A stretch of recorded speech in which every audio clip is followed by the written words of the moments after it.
오늘 꿈은 이제 여기 54로 돼 있네요.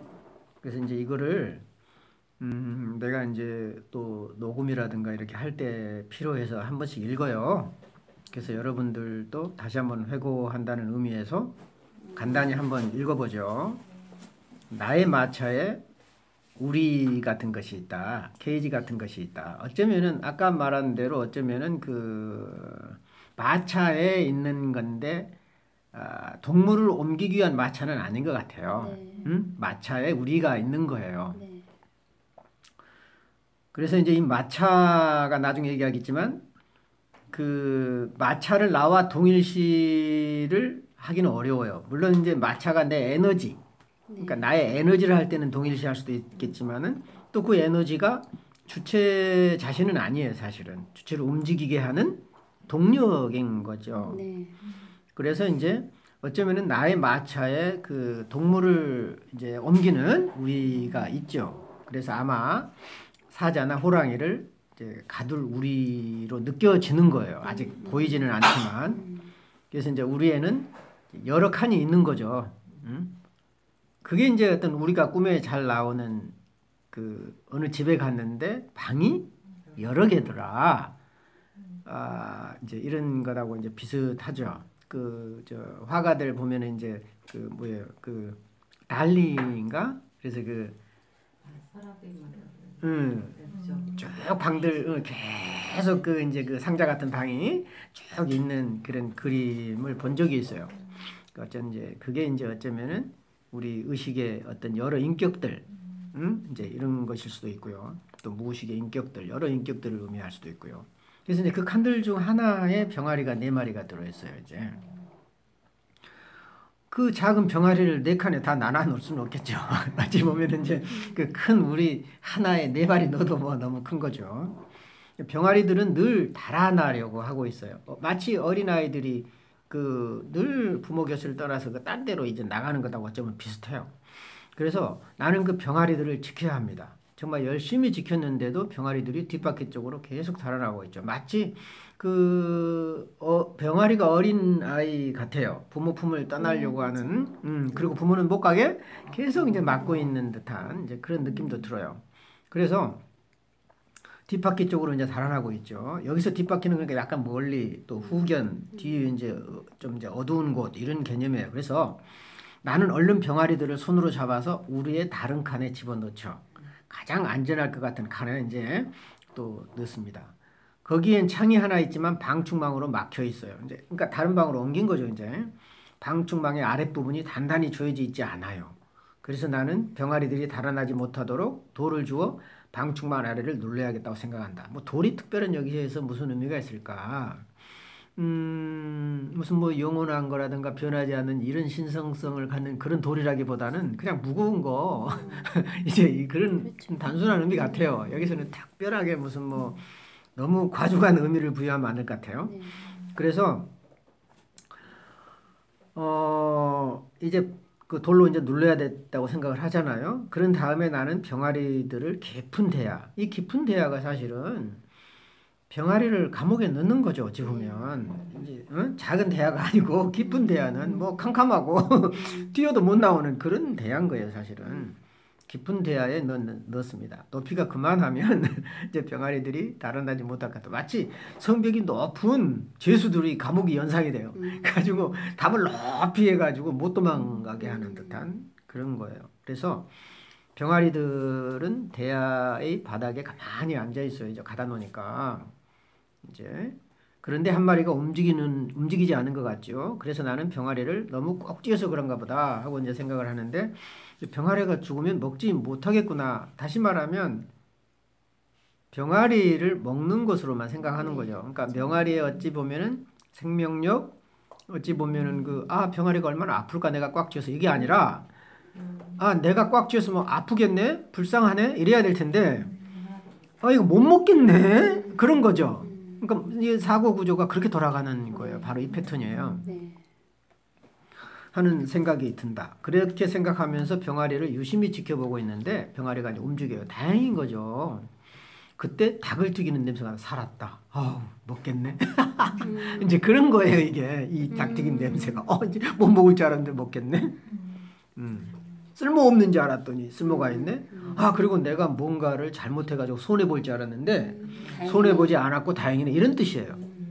굉장히 이기적이고 실용주의적인 이제 그런 사고죠. 그래서 이제 이제 질문을 던졌는데 사자나 호랑이를 가둘 우리에 왜 병아리가 들어있나? 이제 이걸 질문을 던져야 돼. 왜 그 큰데 사자와 우리 이제 호랑이를 넣어야 되는데 병아리가 들어가 있는 거예요. 결국은 어찌 보면은 그 동물의 제왕인 사자나 호랑이와 또 어떤 대극적 이미지를 지닌 병아리, 아주 작은 그런 힘없는 어찌 보면 어린 병아리인 거죠.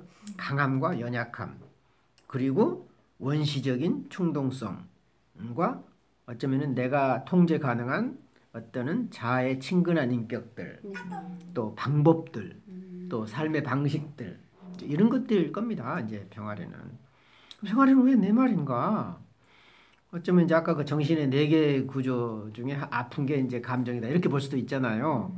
그렇게도 보지만은 어찌 보면은 병아리 4마리로 드러난 꿈꾼 사람의 인격들, 어쩌면 전체적인 인격들을 이제 했는데 그것은 어쩌면은 이제 그 완전히 전체적인 것이라기보다는 그 사람 주변을 둘러싸고 있는 그런 인격들로 보여요. 그래서 병아리의 용도가 뭐냐는 거죠. 이제 꿈자의 먹인 거예요. 에너지원이기도 하고 또 앞으로 키워서 잡아먹을 그 이제 요즘 사람 개 키우는 사람들은 되게 싫어하겠지만 시골에서 보면요 키워서 자기 개를 잡아먹는 사람 많아요. 옛날에 우리가 살았던 동네에서도 꼭 키워서 그걸 잡아먹으니까 참 안 됐어요. 자기가 키운 거를 자기가 잡아먹어. 어쩌면 감정이 없는 거예요, 사실은 생명에 대한. 여기 꿈 사람도 그렇잖아요. 그래서 이제 표는 나중에 보고요, 분석을 쭉 보면은 물론 이제 분석을 하고 그 다음에 표를 만들고 다시 분석을 하고 또 한참 있다가 나중에 또 다시 보고 이런 작업이 됐습니다. 그래서 수정이 된 거고요. 어디론가 짐을 나를 수 있는 수단인 마차에 사자나 호랑이를 가둘 우리가 있죠. 사자나 호랑이를 가둘 우리는 자아의 본능적 잠재력을 봤어요. 아직 드러나지 않는 본능적 잠재력. 굉장히 충동적이기도 하고요. 그래서 여러 칸의 우리는 자아의 다양한 소양으로 이제 드러납니다. 그래서 동물의 제왕인 사자와 호랑이에 반해서 병아리는 아주 어리고 약한 이미지로 등장하죠. 그래서 이제 꿈꾼 사람에게 사자나 호랑이들 가둘 우리는 본능적 잠재력, 그런 가둘 우리가 있음에도 불구하고 그에게는 오직 4마리의 병아리가 갇힌 우리를 이제 병아리가 그 갇힌 우리를 빠져나오려고 노력을 하죠. 그래서 사자나 호랑이가 야생적 힘을 상징한다면 정제되지 않는 충동성과 같은 야생적 숲속에서 살고 있는, 그것도 이제 아주 원시림에서나 큰 숲에서 사는 거죠. 상징한다면 병아리는 인간에게 친숙한 거예요. 도메스틱 애니멀이죠. 그러니까 이제 집에서 키우는 동물인 거예요. 그것은 의식적인 거예요. 그러니까 사자나 호랑이가 무의식적인 충동성이고 본능성이라면 일종의 병아리는 의식적인 것에 가까워요. 근데 같은 동물이라고 해서 이게 무의식이다 이렇게 갈 수는 없어요. 그러니까 그 의미가 이제 드러나는 거죠. 오히려 사자나 이제 호랑이가 무의식적인 정말 깊은 본능적 충동성이라면 이거는 굉장히 의식에 가까운 거예요. 이 병아리는. 그래서 인간에게 친숙한 또는 이 꿈꾼 사람에게 친숙한 삶의 방식이거나 어쩌면 삶의 방식이나 이제 삶의 그 소재들이에요. 그것을 의미할 겁니다. 그래서 꿈꾼이는 자신의 풍부한 잠재력을 아직 개발하지 못한 상태에서 병아리와 같은 작은 이익, 나는 이걸 작은 이익으로 봤어요. 이제 이거 잘 키워서 그냥 잘 돈 만들고 그냥 이게 닭 튀길 정도로 키워가지고 열매 맺으면 되는 거냐. 어찌 보면은 굉장히 간소하기도 하고요. 그러나 자기가 키울 수 있는 잠재력을 아예 인정하지 않거나 보려고 하지 않은 점은 있는 거죠. 그래서 어쩌면 병아리들이 자아가 설정한 우리를 탈출할 때 사자나 호랑이가 그 우리를 지키지 않을까? 너는 이제 이런 이제 추론인 거죠. 어쩌면은 이제 이게 유흥은 굉장히 위험하다고 봤습니다. 아직 이 사람의 상태는 병아리를 지킬 때지 병아리 낳아주면 지멋대로 흩어져 버리잖아요. 이걸 감당할 길이 없는 거예요. 이 환자에게는. 그러니까 놔줄 필요성은 있지만 그렇다고 해서 놔줘버리면 분열 현상을 일으킨다는 거죠. 그래서 아직은 때가 아니다. 융은 그렇게 보는 거죠. 근데 결국은 그 병아리를 낳아주고 이제 병아리 대신 그 사자나 호랑이가 이제 제자리를 차지한다면 이제 이 사람의 이제 그 잠재력이 개발이 될 수 있는 거죠. 이제 그래서 큰 우리에 비해서 한 우리 안에 병아리 4마리가 있죠. 그래서 4마리에 나타나는 숫자 4는 만다라 상징으로서 전체성을 드러내긴 해요. 그런데 문제는 어떤 전체성이냐. 꿈꾼 사람이 경험하고 있는 정신세계의 전체성이 4마리의 병아리로 그려요. 상당히 의식적 수준 같아요. 어떤 무의식적인 큰 전체성이라기보다는 그 주변에 있는 그런 작은 것들인 것 같아요. 그래서 아직 성장하지 못한 병아리들은 우리에서 나오고자 하지만 꿈자는 그들을 지키기에 여념이 없어요. 그렇지만 해방되고 싶은 욕구이기도 해요. 그 병아리들은 자기 소재이기도 하지만 우리 안에서 안전하게 보호하고자 하는 꿈자의 욕망과 감옥 같은 우리에서 또 탈출하려는 병아리들의 욕구가 서로 대립하는 거죠. 양가 감정이 있어요. 이 사람한테는 해방도 되고 싶은 열망이 있어요. 사실은 지키고 싶은 것이 갈등이 심하죠. 그래서 긴장과 갈등을 이제 유발하는 상태다. 융은 병아리들을 꾼꾼이가 붙잡아 두려는 심리적인 요소로 보죠. 이는 안전을 추구하는 것과 자유롭게 삶을 원하는 꿈자의 양가 감정을 드러내는 거죠. 동시에 주관적인 관점에서 볼 때 내면의 성장 잠재력을 자궁 안에 가둬버리는 모성원형의 부정적인 측면, 이렇게 좀 봤으면 좋았겠다. 어쩌면은 그 억압이라기보다는 그런 생산하고 창조하려고 하는 그 모성적 창조성을 억압시키는 거예요. 사실은 가두어버리고 억압하고 그것을 중간 영역에서 발견했을 법도 한데 그래서 그렇게 좀 풀어갔으면 좀 좋았겠다. 그래서 이제 가장 안전하게 보이는 칸에 병아리들을 가두지만 그곳에 있는 허술한 방충망이 있는 창이 있습니다. 그들이 마차의 뒷바퀴 쪽으로 탈출하려고 했던 것처럼 뒷부분과 아랫부분이 어쩌면 이제 그 연루 관계에 있는 걸 사실은 어두운 부분이라고 하는, 잘 보이지 않고, 그래서 그 아래 부분이 조여져 있지 않은 방충망을 통해서 병아리들은 탈출할 수 있어요. 어떤 그림자의 허점이라고나 할까요? 그죠? 그래서 병아리들은 자아의 어두운 측면, 즉 그림자 영역을 통해 탈출구를 마련하는 것 같다. 빈틈을 노리는 거죠. 이 사람이 굉장히 철저하지 않아요. 실수 안 하려고 하고. 그래서 그것은 의식적이고 가시적인 눈에 보이는 측면보다는 잘 눈에 띄지 않는 그런 무의식적인 측면을 통해서 억압된 감정이 해소되는 과정과도 같죠. 근데 그거마저 허용을 이제 안 하려고 한다는 거죠. 그렇죠? 그래서 꿈자는 그 방충망의 하부를 억압함으로써 돌로 누르잖아요. 그 틈도 허용하지 않아요. 도망갈 구멍을 줘야 되거든요. 그래서 가끔 제가 여러분들에게 도망갈 구멍 만들고 좀 개기고 뭐 이제 이렇게 하라는 얘기는 구멍을 좀 튀어놔라. 그래야 거기서 힘을 얻고 다시 온다. 이제 이런 거거든요. 그래서 그런 그 탈출 기회마저 박탈하고 있습니다. 그래서 꿈꾼 사람의 경직성, 자꾸 일방성이라는 용어보다는 여기서는 경직된 태도를 보여줘요. 그래서 경직성이 엿보인다. 우리 안에 가두는 것이 불안해서 이제 깊은 대하에 이제 병아리들을 다시 이제 가두죠. 더욱더 깊은 자궁 안에서 이제 막 피어나기 시작한 자신의 작은 영혼, 이 병아리들로 보였어요. 그 생명력의 일종의 가두고 마는 꿈자아는 그 안에서 움직이지 않는 한 병아리를 발견하죠. 어떤 정신의 한 기능이겠죠. 그게 감정 기능이든 뭐든. 옮기는 과정에서 병아리를 꽉 쥐어서 어떤 그 삶의 형태에서 한 부분을 너무 억제는 거겠죠. 이게 꽉꽉 쥔다는 얘기는 죽은 것처럼 보이자 너무 심했나? 이제 이런 거죠. 꿈자아는 병아리가 죽으면 먹지 못하겠다. 이건 먹지 못하겠다. 내가 손해겠는데.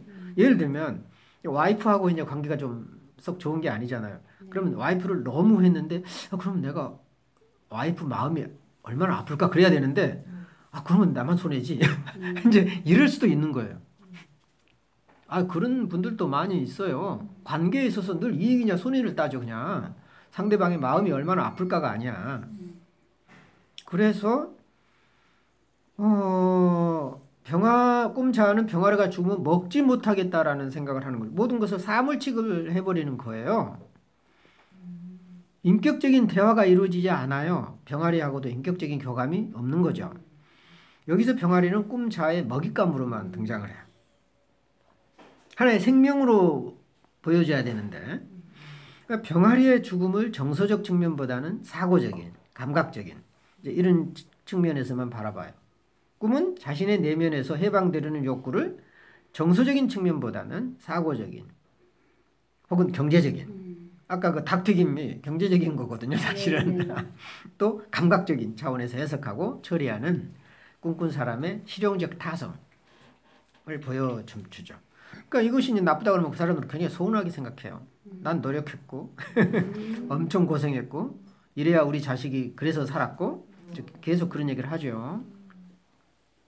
그랬으니까 살았다라고 얘기를 해요. 오케이, 그것도 맞는 얘기지만 또 그래서 많은 사람이 죽죠, 가족이. 다행히도 병아리는 죽지 않고 움직여요. 가능성이 있다는 얘기죠, 아직 이 사람이. 이제 그 고칠 가능성, 치유 가능성을 얘기해 줍니다. 이제 병아리들이 죽으려고 그랬는데 살았네 이게 아니고 먹을 수 있겠다 이런 거죠. 굉장히 특이한 거예요. 그래서 이제 병아리들은 먹을 수 있겠다는 생각이 들면서 닭튀김 냄새가 나는 거죠. 결과물이에요. 닭튀김 냄새라고 하는 것은 병아리가 자라서 튀겨질 때까지 네. 하나의 정점에 이런 거죠. 어찌 보면 오직 그 닭튀김 냄새가 이제 증거해 주는 해주는 거예요. 증명해 주는 거죠. 그래서 여기 보면 이제 병아리 가운데 죽었다가 살아난 병아리로 투사된 꿈꾼이 자신의 이미지는 이제 병아리에 투사되어 있잖아요. 어찌 보면 자신의 이미지가 오직 실용적 가치만을 중시하는 그의 일방적인 태도를 보여주며 그것은 닭튀김으로 상징되는 물질적이며 감각적인 실용성으로 드러나죠. 그러니까 그럼에도 이제 막 자라나기 시작한 병아리들과의 정서적 교감을 통해서 꿈꾼이는 조금은 있으니까 내적인 격의 성장을 이루게 될 거다. 그런 이제 치료의 가능성도 봐요, 사실은. 그래서 이제 꿈꾼 사람에게 억압당하고 감금당한 어린 병아리들이 외부 세계로 나갈 수 있도록 개방적 태도가 요구되죠. 물론 병아리들이 외부로 우리 밖으로 탈출한 다음에 어떻게 할까라는 과제를 미리 생각한다면 이제 개방시켜도 되겠다. 근데 융이 말한 대로 아무런 대책 없이 개방시켜버리면 이제 정신의 분열과 혼란성만 가중된다는 거죠. 그래서 이제 융은 병아리들이 우리 밖으로 나가 뿔뿔이 흩어지는 것이나 또 병아리를 죽여먹는 행위는 꿈꾼 사람에게 모두 바람직하지 않다고 여깁니다. 왜냐하면 둘 다 정신의 분열을 초래한다는 것이죠. 감정이 배제되면 분열로 가요. 그러니까 그 정신분열 환자들은 감정을 굉장히 무서워하죠. 절대 감정의 세계로 들어가려고 하지 않죠. 중요한 것은 이런 자신의 모습을 직시하고 분열된 마음을 통합하는 거다. 이렇게 융이 얘기를 합니다.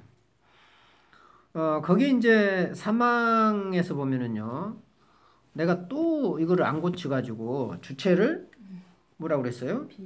그 B라고 했네요. 이게 A죠? 네. 이게 뭔가 있어요. 지금 이게 잘못 하고 삐삐 하고 싶은 거예요. 그런데 배경에서 보면은 보십시오.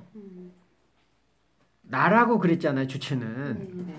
그리고 대상이 사자와 호랑이에요. 분명해요. 내가 추구하는 그건 사자는 호랑이가 되고 싶은 거예요. 응? 그 분명한 거야. 아직 드러나지는 않았지만 뭔 말인지 아시죠? 네. 뭐를 추구하는가? 주체는 뭘 목표로 하고 있는가? 우리도 아니고 마차도 아니야. 그러니까 사자와 호랑이인데 결국 사자와 호랑이를 소유하기 위해서는 마차도 필요하고 그걸 통제할 우리도 필요한 거예요, 그냥. 응? 그래서 이제 마차와 우리가 중간자가 되는 거죠. 그럼 이제 두 번째로 이제 병아리 네 마리가 있잖아요. 그럼 내가 추구하는 게 그다음 두 번째는 뭐예요? 병아리 4마리예요. 분명한 거예요, 이것은. 그래서 어떤 나냐? 지키고 가두는, 보호하면서도 가두는. 이제 그런 나예요.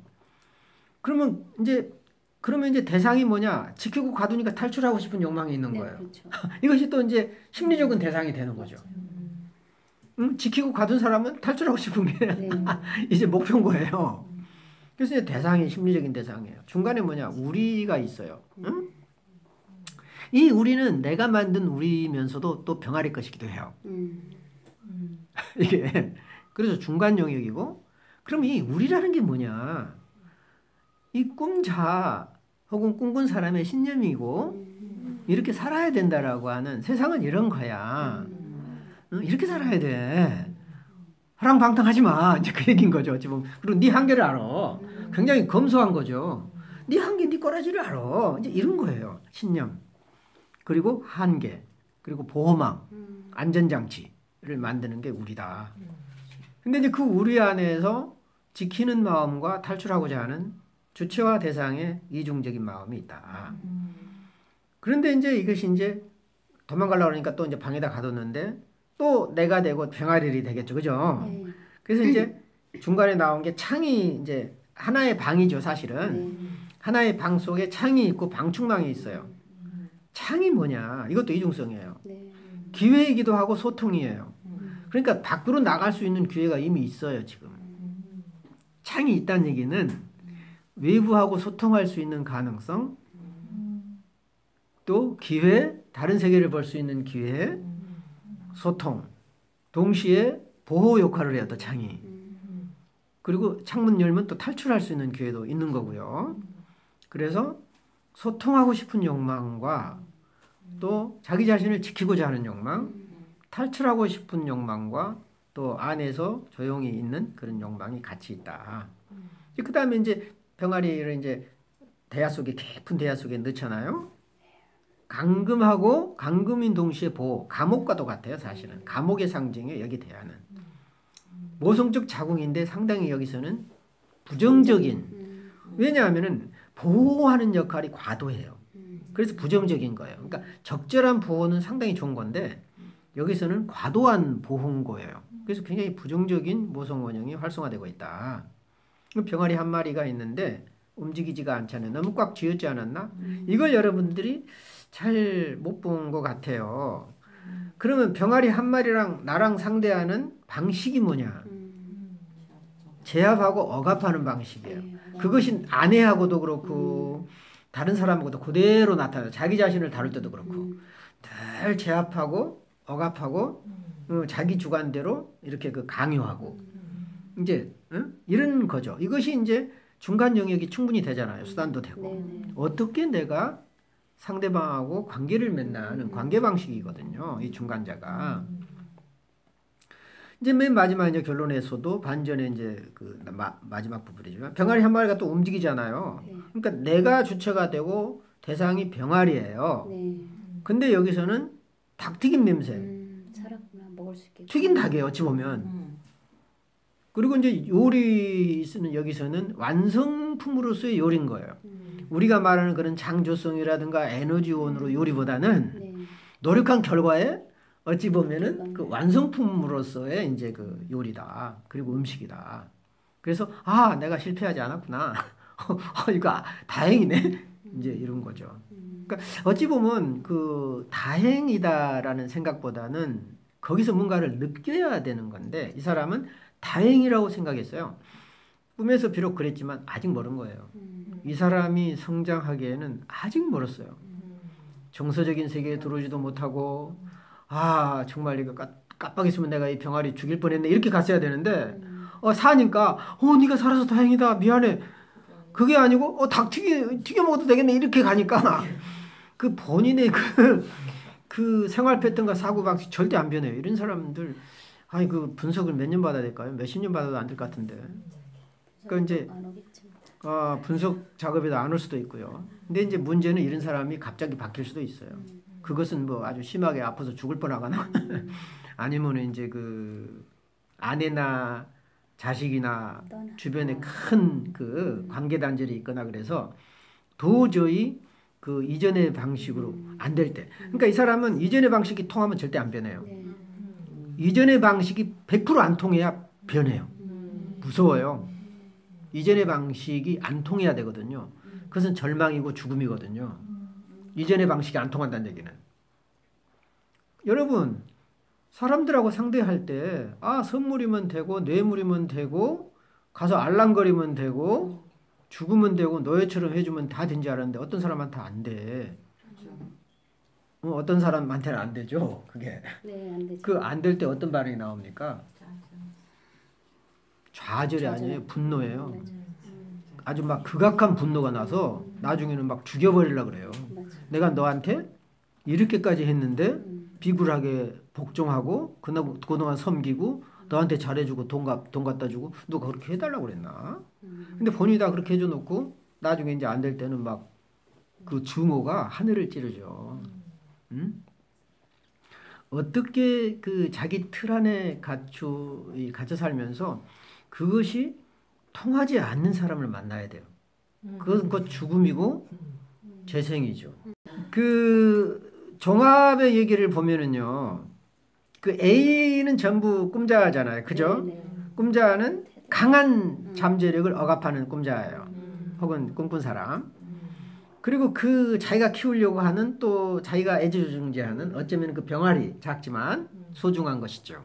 그것을 보호하려는 것도 있고 또 동시에 그 보호하기 위해서 강압적인 태도가 있고 유용성, 실용성을 중시하는 자예요. 대충. 그 다음에 대상은 뭐예요? 사자와 호랑이에 대한 가느다란 희망은 있어요. 나한테 이런 잠재력이 있다는 걸 애써서 외면해요. 대신 병아리 4마리를 실용적인 걸 택한 거예요. 차라리 이걸 키워서 잡아먹자. 그래서 그 대상이 이제 옮겨가는 리비도의 변환이 일어났잖아요. 그러니까 사자와 호랑이에서 병아리 4마리로, 병아리 4마리에서 한 마리로. 그리고 이제 그게 이제 그 죽음과 생명으로 이제 들어가는데 죽음은 비유용성. 필요하느냐, 필요하지 않느냐 이렇게 구별해요. 그냥 유용하면 생명이고 그냥 죽었으면 그냥 버리면 되고 그냥 못 쓰는 거예요. 그럼 이제 중간 영역에 있는 것은 모성 원형이죠. 모성 원형의 양면성. 다시 말하면은 양육과 창조의 측면이 있고 잡아 가두는 측면이 있잖아요. 모성의 양면성.